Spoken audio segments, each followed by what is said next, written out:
Frémissant sur le danger que je venais de courir, j'étais en contravention formelle vis-à-vis de la police. Mon immigration, mon nom, mes habitudes, mes opinions, mes classés ont parmi les mécontents. Tous les renseignements qu'on pris nous ont été défavorables. Je n'aurais pu me réclamer de personne, un trouvé dans ma poche. Et c'est ce qui me frappait davantage. Saint-Quinis. Bien que je fusse en France depuis plus de 2 ans, c'était la dernière qui m'avait valu mon travail. Je déportais du jeu. J'étais ici. Leur vue était pour moi une espèce de bonheur. Elle me rappelait un temps pénible qui n'était plus. Oh, que ne pouvait-il, que ne devait-il pas arriver par le concours de toutes ces circonstances? J'aurais eu beau nier, affirmer, personne ne me crut. J'ai beaucoup souffert sans doute, et pourtant je n'étais nullement coupable. Voilà cependant la justice des hommes.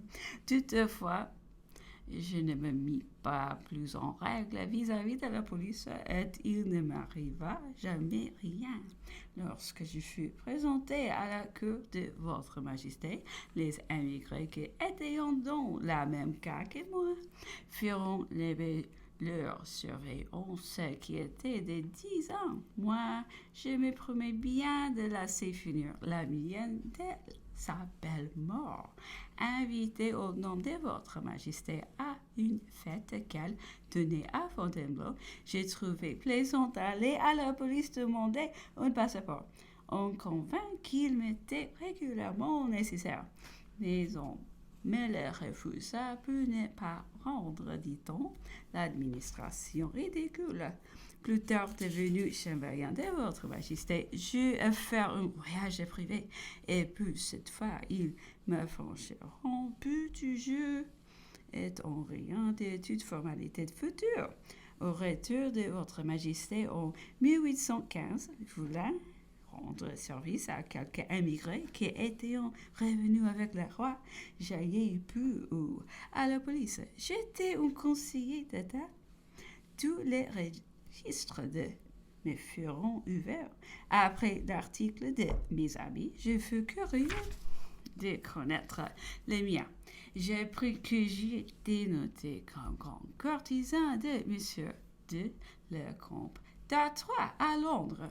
J'ai pu m'empêcher de réfléchir sur ce qui pouvait amener la différence des temps et la bizarrerie des révolutions. Du reste, ma note était tout à fait inexacte. J'allais bien, il est vrai, chez Monsieur le Comte d'Artois, mais de moi au moins, tout au plus peut-être, peut-on être courtisan. Avec la meilleure volonté, je ne l'aurais pas pu. J'y vais à pouvoir à ma subsistance de chaque jour. Je vais la fierté de vouloir vivre de mes occupations. Les temps m'étaient précieux. J'amusais beaucoup l'empereur par mon récit et j'ai trouvé un grand charme à le lui faire. Aujourd'hui, la frégate, la Doris, a fait voile pour l'Europe. 28. La famille des Breyers est venue dans l'espoir de voir l'empereur, mais il s'est trouvé incommodé de nouveau. Sa santé s'altère. Cet endroit lui est visiblement contraire. Il me fait appeler à 3 heures. Il avait eu une légère assise de fièvre. Il se trouvait mieux. Il m'a beaucoup parlé de ses dispositions domestiques antérieures qui parfois laissaient venir jusqu'à lui quelques tracasseries. Ensuite, il a fait sa toilette pour essayer de se promener. Je l'ai décidé à remettre son gilet de flanelle qui avait imprudemment mis de côté dans ce lieu de température humide et inconstante. Nous avons été promenés au jardin. La conversation continua toujours sur le même sujet que ci-dessus. L'empereur se promenant à l'aventure à gagner les arbres à gomme qui prolongeant les parcs, causant de notre situation locale, de nos rapports avec les autorités. conjecturons sur les événements politiques de l'Europe, la pluie est venue nous surprendre et nous a forcés à nous abriter sous un arbre. Les grands maréchal et M. de Montholon sont venus nous joindre. Aurait-il l'empereur m'a fait le suivre et s'est mis à jouer au piquet dans le salon avec Madame de Montholon. Il faisait fort humide. L'empereur a désiré du feu, à peine allumé. La fumée nous a chassés. Il a fallu nous réfugier dans la chambre même de l'empereur, où la partie a continué. Bientôt, il n'a plus fait que tenir les cartes. Sa conversation était devenue tout à fait des plus intéressantes. Il nous racontait des anecdotes de son plus petit intérieur, confirmant, redressant ou détruisant celles que Madame de Montholon ou moi lui disions avoir circulé dans le monde. Rien n'était plus piquant. C'était une conversation toute confidentielle. Aussi fut-ce un vrai chagrin pour nous d'entendre annoncer à l'empereur qu'il était servi. 29.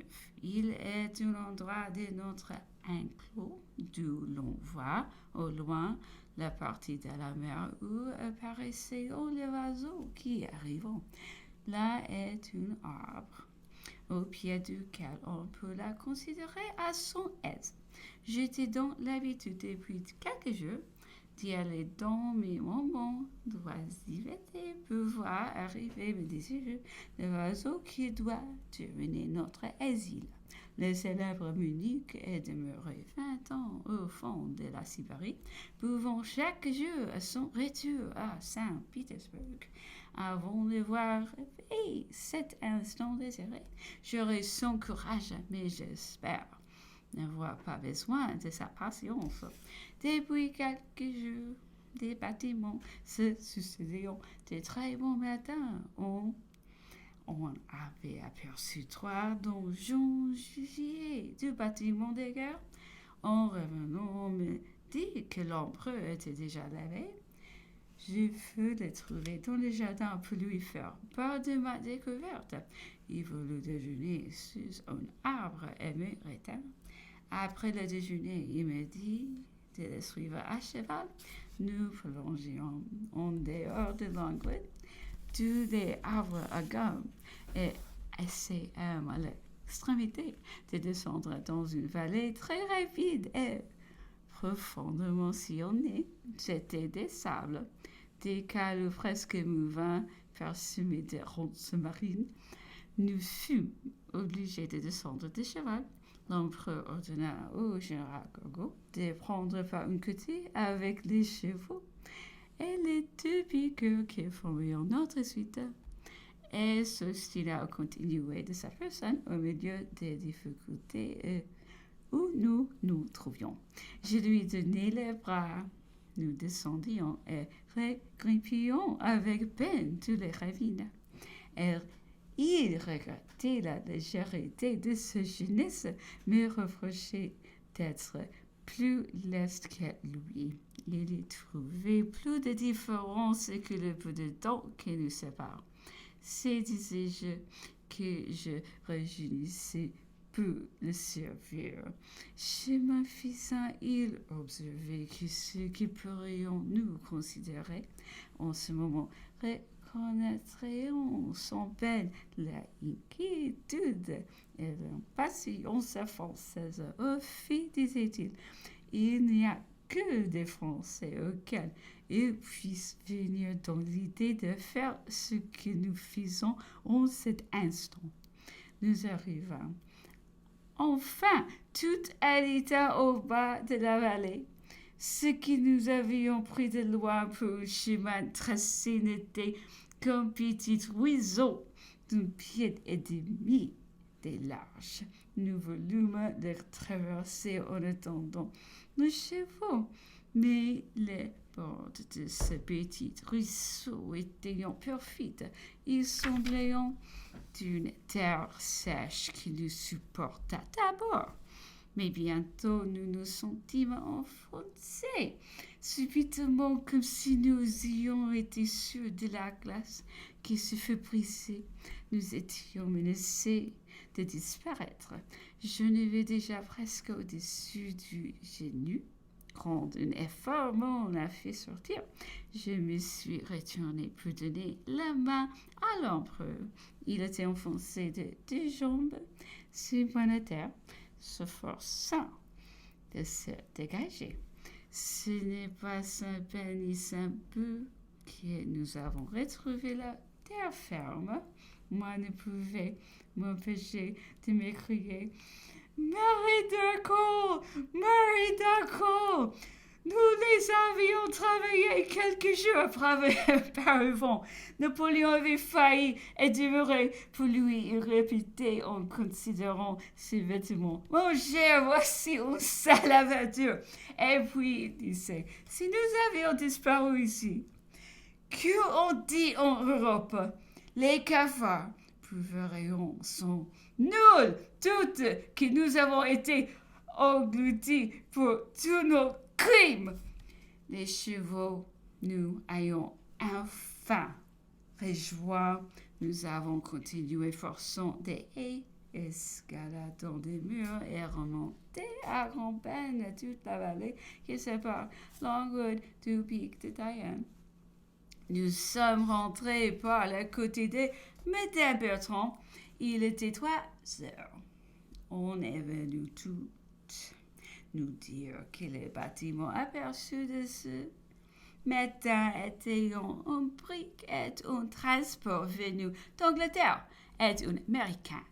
Sur les 7 heures, l'empereur m'a fait demander. Il était avec le grand maréchal qui lui lisait le papier nouvel depuis le 9 jusqu'au 16 octobre. Cela ne finissait pas, il était 9 heures. L'empereur, étonné qu'il fût si tard, s'est levé brusquement et impatient qu'on ne lui donna pas son dîner, a marché droit à la table, se plaignant qu'on le fait attendre. On a eu la gaucherie de lui donner une raison fort ridicule. Cette inconvénance domestique l'a vivement choqué. Puis il s'est choqué intérieurement encore de s'être montré si choqué. Aussi le déni a-t-il été sombre et soucieux.